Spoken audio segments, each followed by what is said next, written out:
In an era of fake news, public service broadcast. The order did not arrive with trumpets, ceremony, or a public announcement. It came inside a sealed crimson folder placed directly before Prince William. Within minutes, one name had been removed from one of the monarchy's most significant occasions. Laura Lopes, Queen Camilla's daughter, was officially excluded from attending Trooping the Colour in any formal royal capacity. But the restriction itself was only the beginning. Hidden inside the decree was a warning that reached far beyond a single parade. William read the decree twice, then held his hand above the final page. Trooping the Colour, the annual military ceremony marking the monarch's official birthday, represents rank, unity, and belonging. Laura would be denied the royal enclosure, protected family rooms, the official carriage procession, and balcony arrangements. The restriction would begin immediately and remain in place for all future ceremonies unless the prince decided otherwise. This was not a missed invitation. It was a boundary drawn around the future monarchy. The pen touched the paper. William signed because he believed ceremonial closeness should never become unofficial authority around George, Charlotte, and Louis. Yet the future king knew exactly who the decision would hurt. Camilla would not read the order as a safeguard. She would see her daughter's name singled out in a royal document and hear rejection in every sentence. By acting on his own, he was challenging his father's wife and testing how far his responsibility truly extended. Camilla received the notice during a morning briefing and stopped the moment she reached Laura's name. She lowered the page, dismissed the equerry, and remained seated after the door closed. The queen consort felt anger, followed by humiliation. A household decree, an internal order governing palace access and ceremonial responsibilities, had removed her daughter without Charles being consulted. Even worse, it described an unauthorized use of proximity to the crown, suggesting someone had attempted to turn family access into influence, status, or future privilege. Charles had not approved the restriction, but William acted under authority already granted to protect the next generation's ceremonial position. That fact transformed the dispute into far more than a family disagreement. When Camilla demanded to know what Laura had done, a palace secretary answered through a documented briefing. The decree followed a private incident involving Princess Charlotte, a restricted rehearsal list, and a conversation that should never have taken place. To understand why William was prepared to wound Camilla so deeply, the story must move away from the signed decree and toward the four people whose private loyalties had turned one ceremonial invitation into a battle for the future of the crown.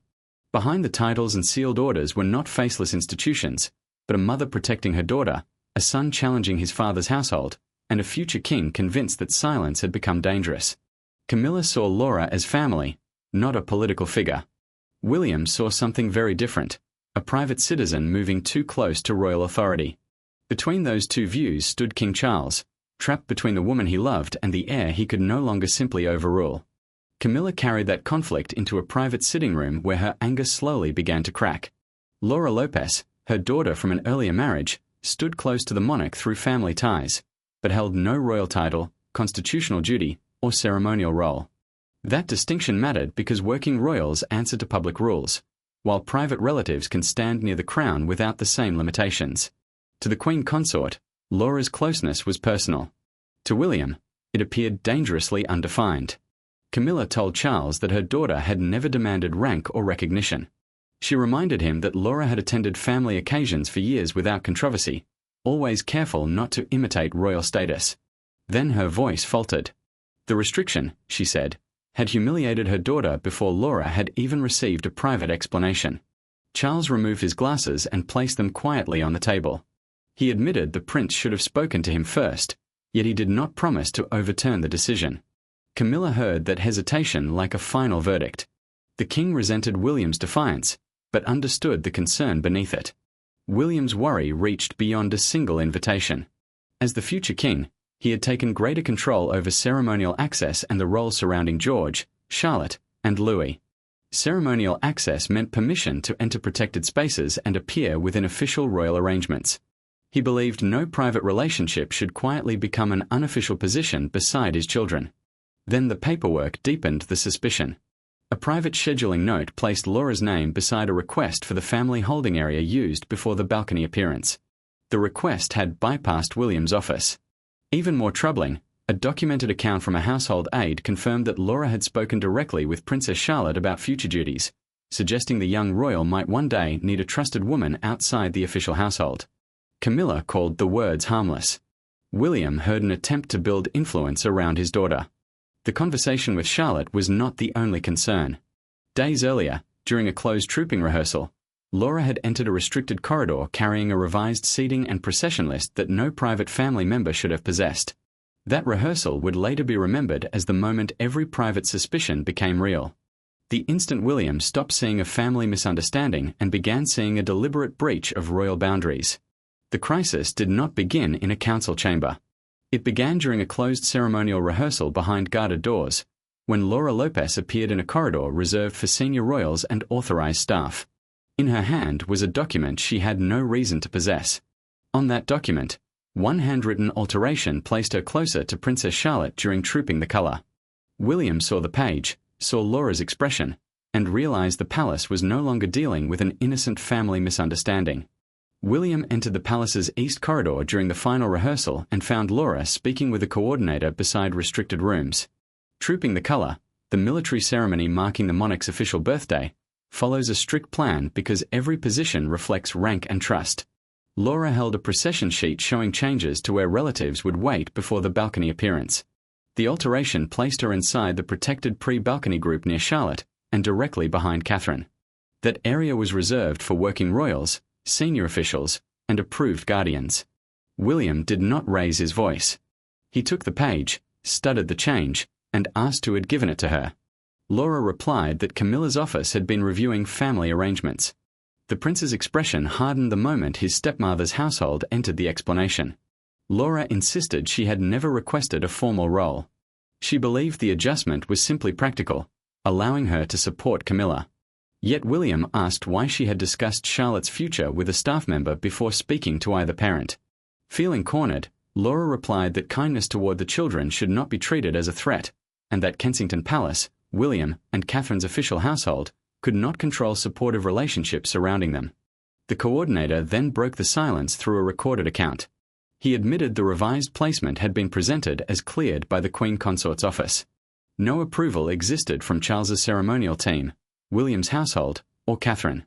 Someone had tried to turn a private preference into an accepted fact before it could be challenged. William told Laura that proximity to Charlotte could not be negotiated through side conversations. She accused him of treating Camilla's family as permanent outsiders. He answered, "Family affection does not create royal authority." William folded the altered sheet and walked away. That single sentence reached Camilla within the hour. By evening, she had requested a private meeting with William, determined not only to defend Laura but also to challenge his right to impose the restriction at all. The confrontation that followed was no longer about a corridor, a seating chart, or one altered line. It became a direct collision between Camilla's place in the present monarchy and William's control over the monarchy that would follow. No secretaries were invited. No advisors were allowed to soften the words. Camilla entered William's private sitting room, carrying the restriction in one hand and the altered rehearsal sheet in the other. She did not sit when offered a chair. The prince remained standing as well. For several seconds, neither of them spoke. Then the Queen Consort placed both documents on the table and accused the future king of using ceremony to punish her daughter and, through Laura, to punish her as well. Camilla demanded one answer. Had the decree existed before William confronted Laura during the rehearsal? He told her it had been drafted afterward, once his staff confirmed that the altered access request had bypassed the authorized chain of command. That chain was the formal process through which ceremonial changes had to be reviewed. To William, avoiding it had turned a family favor into a question of control. William explained that Laura had not been banished from private family life. She could still attend gatherings when invited and remain close to her mother. The restriction covered only official trooping areas, ceremonial staging rooms, the balcony procession, and every protected space where proximity could be mistaken for official standing. Camilla heard only exclusion. She told him his words made her daughter sound like an intruder rather than the woman who had supported her through years of public hostility. Her fingers tightened around the chair. She accused the prince of reopening wounds Charles had spent decades trying to heal. William did not retreat. He said Charlotte must never inherit expectations created through private arrangements, hidden access, or loyalty offered without her parents' knowledge. When Camilla insisted Laura meant no harm, he answered that intention could not erase consequences. Then the argument shifted. Under pressure, Camilla admitted she had seen an early version of the revised placement. She believed Laura's presence nearby would give her comfort during the ceremony. William realized his stepmother had not simply learned of the change afterward. She had allowed her office to move it forward. He then revealed the second clause. No member of Camilla's private family could receive ceremonial access through her household alone. Every invitation would require independent review. The restriction had become a permanent boundary around them all. Camilla pushed the chair aside and told William that only the king could decide who belonged beside his queen. The prince replied that Charles had already received the legal briefing, and what it contained would leave the monarch with far less authority than she expected. Camilla left the room convinced Charles would overturn the humiliation. But waiting on the king's desk was an older document proving that William's authority had not begun with anger. It had begun with a decision Charles himself had approved. The secret decree shocked Camilla, but the authority behind it shocked Charles even more. Years earlier, while preparing a stable future for the monarchy, the king had approved a private transfer of ceremonial oversight to William. At the time, it appeared to be a routine administrative decision, part of an orderly plan for succession. Now, that forgotten signature had returned with overwhelming force. The son was not defying the monarch. He was exercising a power the monarch had already placed in his hands. Charles opened the sealed memorandum and felt the past turn against him. His grandchildren were becoming central to national ceremonies, and he wanted their parents, not extended relatives, to decide who could advise them, accompany them, or stand beside them. The safeguard had seemed sensible. Now it protected William from the intervention Camilla expected Charles to make. Charles reached the final page and saw his own signature. He quietly placed the file down and remained silent. Reversing the restriction would mean challenging rules he had created for the very children he wanted to protect. Leaving it untouched would deeply hurt the woman standing beside him. Camilla entered and asked one question. "Will you cancel the decree?" He could not promise that. Charles said Laura should never have received the revised sheet. The Queen Consort heard judgment, not caution. She accused him of choosing constitutional duty over her daughter's dignity. A Palace Council briefing confirmed the deeper reality. William had acted within delegated authority. Laura held no royal office and possessed no guaranteed ceremonial access. Charles could invite her privately, but he could not require the future household to admit her into protected spaces under William's control. The file contained something even more troubling. An earlier written warning from William's office had instructed Camilla's private secretary not to arrange informal access involving the Wales children. The warning had been acknowledged, then kept from Laura. The boundary had existed long before the rehearsal, and someone had crossed it anyway. Charles told Camilla he would not invalidate the decree. She did not argue. Instead, she removed her wedding ring, slowly turned it between her fingers, and said Laura deserved to hear the decision from her, not through a palace notice already spreading among the staff. With the king refusing to intervene, the restriction moved beyond sealed rooms and into real lives, forcing Camilla to deliver a message no mother ever expected to carry from her husband's palace to her own daughter. Laura did not learn of the final decision from William, Charles, or a palace official. She learned it from her mother, sitting across from her in a quiet room where no royal insignia could soften the blow. Camilla placed the notice between them and explained that the king would not reverse it. Laura read the words slowly. When she reached the clause covering every future trooping ceremony, she stopped, looked up, and asked one heartbreaking question. Did he ever consider me family? Camilla could not answer immediately. The notice removed Laura from the trooping attendance schedule, cancelled her use of the secure family entrance, and erased her name from transport, hospitality, and the gathering after the ceremony at Buckingham Palace. The palace's operational household, the staff and systems responsible for official royal duties, had drawn a firm line between private kinship and recognized ceremonial belonging. Laura folded the paper once, then again. What hurt was not the correction. It was the permanence. One mistake had become a judgment on every future appearance and, in her mind, on whether she had ever truly belonged. Camilla apologized for allowing her office to place Laura in that position. Her daughter's composure finally broke. She asked whether the Queen Consort had wanted comfort from family or had wanted someone nearby to strengthen her place beside William, Catherine, and their children. But the question remained between them because both women understood that affection and influence had become dangerously intertwined. Charles later offered a compromise through a recorded private message. Laura could attend as an ordinary guest, seated away from protected areas and separated from the formal royal group. She refused. She told Camilla she would not attend a ceremony where every doorway reminded her that she had been moved outside. Then a handwritten card arrived through Catherine's office. Charlotte thanked Laura for her past kindness and said her parents had explained why formal boundaries mattered. The message softened Laura's anger. William had not turned his daughter against her. He had simply told her the truth. For the first time, Laura began to wonder whether the restriction had been painful, yet necessary, to protect the boundary it was meant to defend. The card transformed Laura's anger into reflection. She requested one private meeting, not with Charles or Camilla, but with William himself. What began as a demand for answers became the first moment either side was willing to separate personal pain from palace responsibility, setting the stage for a conversation that would reshape the restriction without removing it. When Laura entered the room, William dismissed the final aid and quietly closed the door himself. There were no folders on the table, no lawyers waiting nearby, and no royal titles spoken between them. For the first time since the rehearsal, they faced each other not as the future king and the queen consort's daughter, but as two men. The restriction remained in force. Yet the anger surrounding it was about to give way to a truth neither had previously admitted. Laura spoke first. She had not come to beg for a place at trooping, and she had already rejected Charles's alternative invitation. She wanted to know why the decree named her instead of simply changing the rules for everyone. Trooping, the annual ceremony marking the monarch's official birthday, carried meaning far beyond a single seat. Being named made her feel personally judged. William answered without anger. A general rule, he said, would have hidden the real breach. Laura had carried the altered sheet and discussed Charlotte's future without first speaking to her parents. If the order avoided her name, the same influence could return through another office or arrangement. Laura admitted she had crossed the line. She accepted the altered document because Camilla felt isolated during major ceremonies and feared distance from the Wales family would appear as rejection. Her intention had been support, not advancement.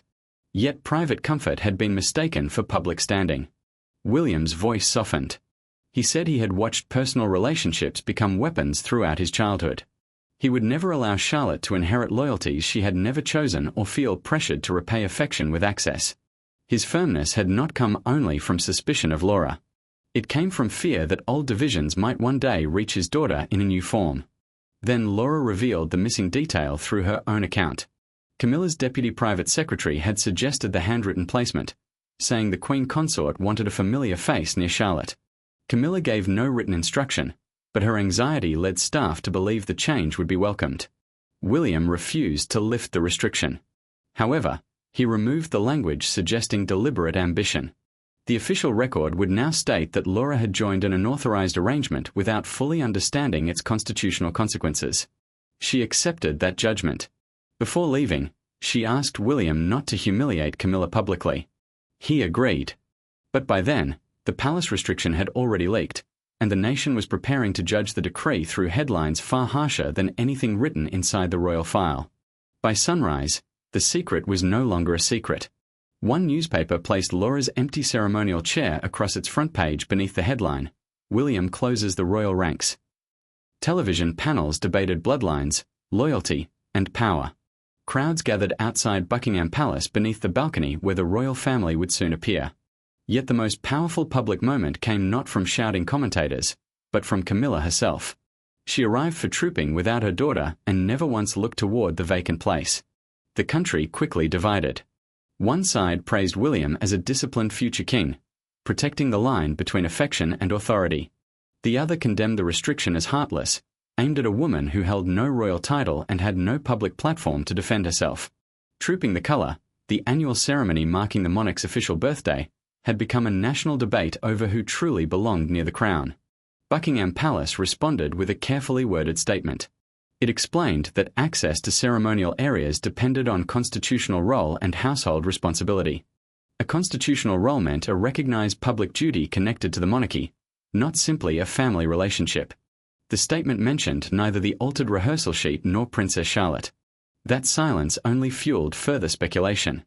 Camilla arrived alongside Charles and kept her hands folded quietly in her lap. The king gently touched her wrist, but she did not respond. She knew every camera was waiting for anger, tears, or open defiance. When William saw her before the procession, He offered a restrained nod. She returned it. Neither showed warmth, yet neither created the public confrontation many had expected. Their restraint revealed a family choosing discipline over revenge. Outside the palace, 2 handwritten signs captured the nation's division. One woman held a sign reading, "Family is not a title." Beside her, another spectator raised one that read, "Protect Charlotte's future." Broadcasters placed both messages in the same frame, turning the controversy into a public verdict divided between compassion and constitutional responsibility. Laura then released a brief statement through her representative. "I respect the boundaries established for the next generation and will not allow a private family matter to overshadow the ceremony." Her refusal to criticize William changed the tone of the debate and denied the palace an open family conflict. When the balcony doors opened, Camilla took her assigned place while William stood nearby with Charlotte. The physical distance between them remained. But the absence of hostility suggested that the final meaning of the restriction would not be humiliation. It would become a lasting redefinition of where family ended and royal authority began. As the crowds dispersed and the headlines slowly began to fade, one final question remained. Had William's restriction simply excluded Camilla's daughter, or had it established a boundary that would shape the monarchy for an entire generation? The decree remained in place. Laura did not return to the protected trooping enclosure. William did not apologize for defending his children. Camilla could not erase the pain of seeing her daughter left outside the ceremony. Yet the monarchy did not collapse into bitterness. Instead, each person was forced to accept a difficult truth. Affection can open private doors, but it cannot create public authority. What began as a shocking restriction ended as a defining limit on how far family influence could reach within the crown. William kept the order active. Trooping the colour, the annual ceremony marking the monarch's official birthday, would remain closed to Laura in protected rooms, staging areas, and balcony planning. She could still attend private family gatherings, but affection no longer guaranteed ceremonial access. Visible closeness could easily be mistaken for influence beside the heirs. Laura accepted responsibility without losing her dignity. She admitted that carrying the altered rehearsal sheet had drawn her into a conflict she had never intended to join. By refusing Charles's alternative seat, she quietly stepped away without becoming a weapon in another family struggle. Camilla faced the cost during one final private conversation. She apologized for allowing palace anxiety to become her daughter's burden. Laura took her hand and said she did not need a royal enclosure to remain family. The Queen Consort heard both sadness and acceptance. Public proximity was not proof of private love. Charles later told William that although he disliked how the decision had unfolded, he understood its purpose. The king acknowledged that protecting the next reign required boundaries the present reign found painful. Father and son did not embrace. Yet the monarch left the decree untouched. William gained no satisfaction from the outcome. He kept the restriction in place because Charlotte and her brothers could not inherit competing loyalties disguised as kindness. His final instruction removed any suggestion that Laura had acted with deliberate ambition. Accountability remained, but character assassination did not. The conclusion was unmistakable. The monarchy would endure by separating love from duty, closeness from office, and private belonging from public authority. Camilla lost her daughter's ceremonial presence. Laura lost access she had believed was harmless. William accepted the burden of enforcing the boundary. The crown emerged colder, yet more clearly defined, and the family endured because the truth had finally been acknowledged. The crimson folder was returned to the royal archive. The altered rehearsal sheet was sealed beside it, and the decision became permanent. Laura remained part of the family, but never part of the crown's official authority. With that boundary accepted by William, Camilla, Charles, and Laura, the crisis finally reached its conclusion.